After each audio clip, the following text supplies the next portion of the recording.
Break के बाद हाजिर हूं। बिजली को लेकर कमलनाथ सरकार संजीदा हो चुकी है। भोपाल से खबर है जहां पर कमलनाथ सरकार की बिजली कैबिनेट है। बिजली से जुड़े तमाम मुद्दों को एक साथ कैबिनेट में लाया जाएगा। मुख्यमंत्री ने बिजली कैबिनेट को लेकर मंत्रियों को निर्देश दिए। बिजली से जुड़े तमाम मामलों का अब समाधान हो जाएगा, ऐसा आश्वासन सरकार की तरफ से हो रहा है। हालांकि बिजली को लेकर सियासत भी जारी है प्रदेश में।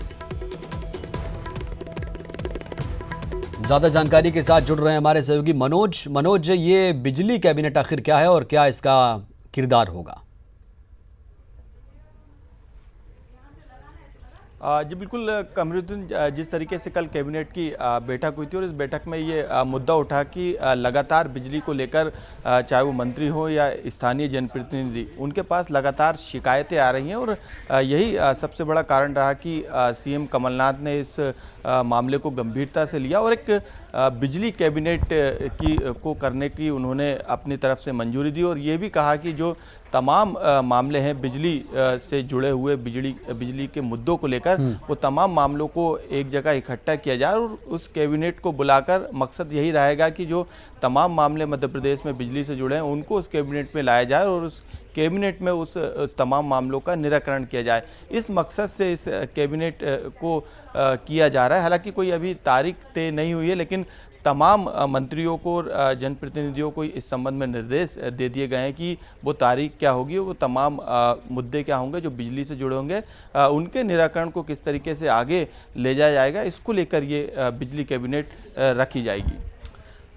मनोज, आपको नहीं लगता कि ये एक सरकार की तरफ से एक अनोखी पहल माना जा रहा है, क्योंकि ऐसा शायद देश में कहीं नहीं है?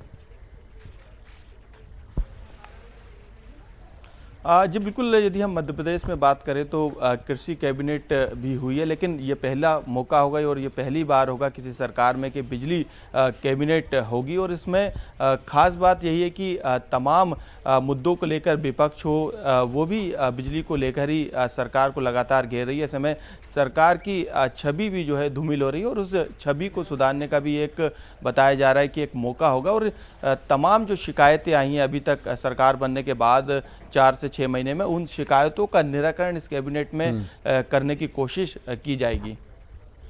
तो क्या मान लिया जाए कि जो बिजली की समस्याएं हैं अब कुछ ही वक्त में, कुछ महीनों में वो दुरुस्त कर लिया जाएगा, उससे दूर कर लिया जाएगा? मनोज,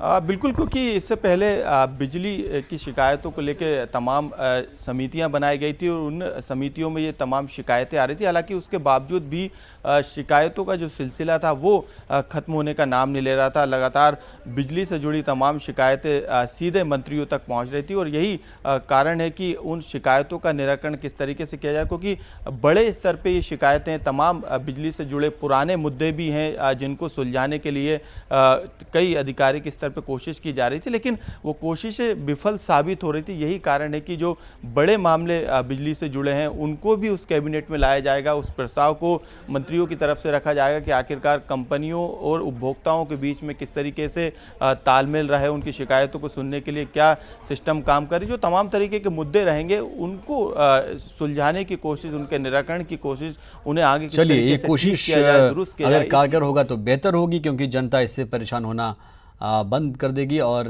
कहीं ना कहीं एक अच्छी पहल हो सकती है अगर इस पर सही से काम किया जाए। बहुत बहुत शुक्रिया आपका मनोज, जानकारी देने के लिए।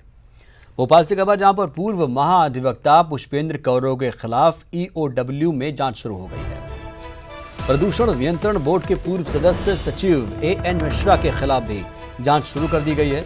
विधि अधिकारी सुधीर श्रीवास्तव के खिलाफ भी जांच हो रही है। 54 लाख अवैध पारिश्रमिक लेने का गंभीर आरोप है और कौरव प्रदूषण नियंत्रण बोर्ड की तरफ से पैरवी करते थे। मिश्रा और श्रीवास्तव पर कौरव को अवैध पारिश्रमिक देने का आरोप है। तो बड़ी खबर आपको बता रहे हैं जहां पर 54 लाख अवैध पारिश्रमिक लेने का पूरा आरोप लगा हुआ है। कौरव प्रदूषण नियंत्रण बोर्ड की तरफ से पैरवी क्या करते थे। मिश्रा और श्रीवास्तव पर कौरव को अवैध पारिश्रमिक देने का आरोप है।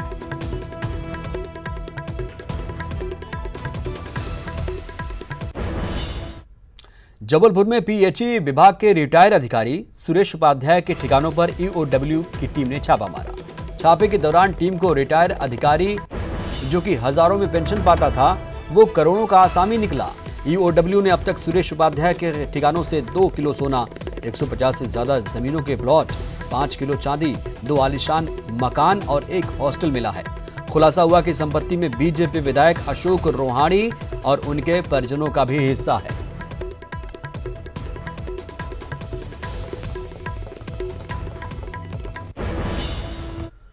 छिंदवाड़ा में बुधवार को पुलिस के वाहन से कुचलकर 2 पुलिसकर्मियों की दर्दनाक मौत हो गई थी। पुलिस के जवान अपने साथियों की मौत का सदमा अभी भूले भी नहीं थे कि कुछ ही घंटे बाद अधिकारियों ने तमाम संवेदनाओं को दरकिनार करते हुए निजी जश्न के कार्यक्रम का आयोजन किया, जिसमें संगीत की धुन पर पुलिस के अधिकारी नाचते गाते नजर आ रहे हैं। आप अपनी टीवी स्क्रीन पर 2 तस्वीरें देख रहे हैं। पहली तस्वीर जब पुलिस के अफसर फिल्मी गानों की धुन पर नाच गा रहे हैं, मस्ती कर रहे हैं। वहीं दूसरी तस्वीर सुबह की है जब शहर के मोक्षधाम मार्ग पर ड्यूटी पर तैनात पुलिस के 2 जवानों को एफएसएल टीम की बस ने कुचल दिया, जिससे दोनों की मौके पर मौत हो गई। पुलिस अधीक्षक का कहना है कि कार्यक्रम का पहले से ये शेड्यूल था और उसे बदलने की कोशिश नहीं की गई, क्योंकि ये बदला नहीं जा सकता था। इन तस्वीरों को देखकर आप सहज ही अनुमान लगा सकते हैं कि जिस 2 परिवारों ने अपने बेटों को खोया है उनके दिलों पर इस वक्त क्या गुजर रही होगी। अंबाला से खबर, जहां पर आईएएफ के जगुआर विमान की इमरजेंसी लैंडिंग कराई गई है। उड़ान भरते ही बर्ड हिट से इंजन में खराबी आई। पायलट ने फ्यूल टैंक और पेलोड गिराया है। जमीन पर यह धमाका हुआ है एक। तो अंबाला से खबर, जहां पर इमरजेंसी लैंडिंग की खबर सामने आ रही है। आईएएफ इंडियन एयरफोर्स का ये जगुआर विमान है जिसकी इमरजेंसी लैंडिंग करवाई गई है। उड़ान भरते ही बताया जा रहा है कि पक्षी टकरा गया था, और आप सब जानते हैं कि पक्षियों के टकराने के बाद ऐसी कई घटनाएं आई हैं जब प्लेन क्रैश या ऐसी घटनाएं देखने को मिली हैं। हालांकि पायलट ने यहां पर सूझबूझ दिखाते हुए इसे लैंड कराया। पायलट ने फ्यूल टैंक और पेलोड गिरा था।